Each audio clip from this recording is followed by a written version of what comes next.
केंद्रीय स्वास्थ्य मंत्री डॉक्टर हर्षवर्धन ने हाल ही में घोषणा की कि जुलाई 2021 तक 5 में से 1 भारतीय को कोरोना वायरस का टीका लगाया जाएगा। केंद्रीय मंत्री ने हाल ही में कहा था कि 2021 की पहली तिमाही में देश में कोरोना की वैक्सीन उपलब्ध हो जाएगी। भारत सहित दुनिया भर में कोरोना वायरस के वैक्सीन पर तेजी से काम चल रहा है। हालांकि अभी तक यह पता नहीं है कि कौन सा टीका पहले हम तक पहुंचेगा। विश्व स्तर पर 7 से ज्यादा टीके के परीक्षण अंतिम चरण में है। आइए जानते हैं कोरोना वायरस वैक्सीन के ताजा अपडेट। बुजुर्गों पर भी असरदार, मॉडर्ना की कोविड-19 वैक्सीन। कोरोना वायरस बुजुर्गों में प्रतिरक्षा पैदा करती है या नहीं, यह एक गंभीर सवाल है। कोरोना वायरस के लिए मॉडर्ना आईएनसी की बनाई वैक्सीन mRNA 1273 का बुजुर्गों पर भी सकारात्मक असर देखा गया है। अमेरिका की जैव प्रौद्योगिकी कंपनी मॉडर्ना जल्द ही अपनी कोरोना वैक्सीन बाजार में लाने वाली है।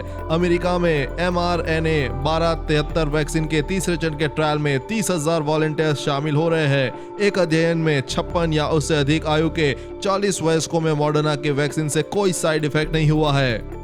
New England journal of medicine में प्रकाशित वैक्सीन के पहले चरण के ट्रायल के बाद वॉलंटियर्स ने मजबूत एंटीबॉडी विकसित की है। मॉडर्ना की वैक्सीन अगले साल के मध्य तक ही लोगों को मिल पाएगी। कई देशों ने वैक्सीन के लिए कंपनी से पहले ही अनुबंधन कर रखा है। कोवैक्सीन तीसरे चरण के ट्रायल के लिए तैयार।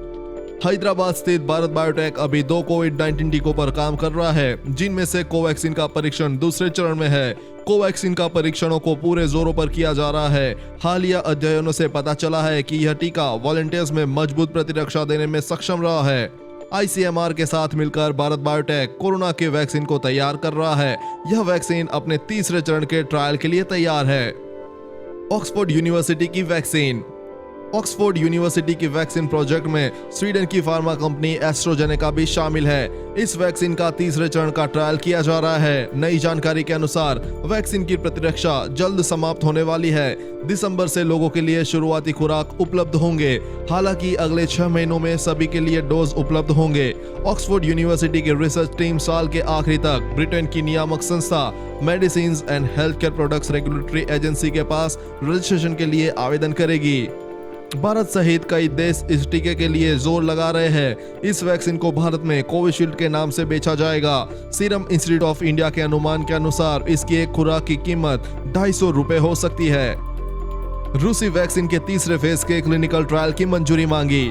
रूस ने अगस्त में स्पुतनिक वी को पंजीकृत करके कोविड-19 वैक्सीन की दौड़ में पहला स्थान हासिल कर लिया है। हालांकि इस वैक्सीन को लेकर अफवाहें जोर पकड़ रही है। यदि सब कुछ ठीक रहा तो वैक्सीन की शुरुआती खुराकें जनवरी 2021 तक जनता के लिए उपलब्ध हो सकती है। स्पुतनिक वी वैक्सीन को मॉस्को स्थित गामलिया रिसर्च इंस्टीट्यूट के वैज्ञानिक और रूस के रक्षा मंत्रालय ने मिलकर बनाया है। रूस के सॉवरेन वेल्थ फंड ने भारत को कोरोना वैक्सीन की स्पुतनिक वी के 10 करोड़ डोज देने के लिए करार किया है। रशियन डायरेक्ट इन्वेस्टमेंट फंड ने भारत में सप्लाई के लिए दिग्गज कंपनी डॉक्टर रेड्डीज लैब से समझौता किया है। रेड्डीज लेबोरेटरी ने रूसी कोविड-19 वैक्सीन स्पुतनिक वी के भारत में मानव शरीर पर तीसरे चरण के क्लिनिकल ट्रायल की मंजूरी प्राप्त करने के लिए भारतीय औषधि महानियंत्रक में आवेदन किया है। कोरोना वैक्सीन के लिए भारत बायोटेक का वॉशिंगटन यूनिवर्सिटी के साथ करार। हैदराबाद स्थित भारत बायोटेक ने वॉशिंगटन यूनिवर्सिटी के स्कूल ऑफ मेडिसिन के साथ कोविड-19 की वैक्सीन नोवल चिम्प एडिनोवायरस के लिए एक लाइसेंस समझौते पर हस्ताक्षर किए हैं। भारत बायोटेक नाक के जरिए जाने वाले एडिनोवायरस वैक्सीन की 1 अरब खुराक तक का उत्पादन करने के लिए काम कर रहे हैं। देश में फिलहाल यह टीका पहले चरण के परीक्षण में है। इसके अलावा देश में Zydus Cadila health care limited और सीरम इंस्टीट्यूट पुणे की वैक्सीन का भी ट्रायल चल रहा है। इस खबर के बारे में अपने विचार नीचे कमेंट बॉक्स में लिखकर बताएं। वीडियो को लाइक और अपने दोस्तों के साथ शेयर करना ना भूलें। साथ ही कोरोना वैक्सीन से जुड़ी हर खबर सबसे पहले पाने के लिए चैनल को सब्सक्राइब कर लें।